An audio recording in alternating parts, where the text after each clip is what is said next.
సుందరకాండలోని 60వ సర్గము జాంబవంతుని హితవు. సీతారామదాసుని మాటలు విన్న అంగదుడు వానర ప్రముఖులతో, ఓ వానర వీరులారా, సీతాదేవి జాడ మనకు హనుమంతుని ద్వారా తెలిసినది. ఇప్పుడు ఆమె లేకుండా మనము శ్రీరామచంద్రమూర్తి దగ్గరకు వెళ్ళుట మంచిది కాదు. సీతాదేవిని చూశాము, కాని పట్టుకొని తీసుకురాలేదని శ్రీరామునికి చెప్పుట తగదు. హనుమంతుడు తన బలపరాక్రమములతో లంకా దహనము చేసి రాక్షస వీరులను సంహరించనని చెప్పగా వింటిమి. అందుచేత మనము లంకకు వెళ్ళి మిగిలిన దుష్ట రాక్షసులను సంహరించుదాము. జానకీదేవిని శ్రీరామ, లక్ష్మణ, సుగ్రీవులకు అప్పచెప్పుదాము అని చెప్పెను.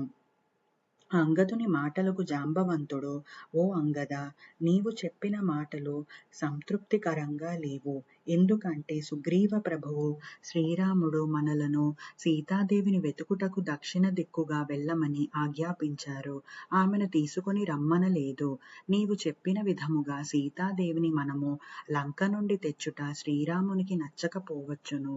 ఆ మహాత్ముడు ఇతరుల పరాక్రమము మీద ఆధారపడడు. అది కాక శత్రువులను జయించి సీతను తీసుకుని వస్తాను అని శ్రీరామచంద్రుడు తన వంశముపై ప్రతిజ్ఞ చేశాడు. అతడు చేసిన ప్రతిజ్ఞ ప్రకారము తన బల పరాక్రమములతోనే సీతాదేవిని తీసుకొని వచ్చును.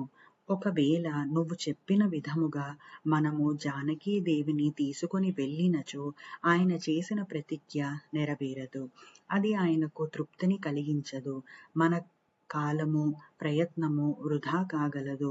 అందువలన మనము శ్రీరామ లక్ష్మణులకు సుగ్రీవ ప్రభువుకు జరిగిన విశేషములు వివరించుదాము.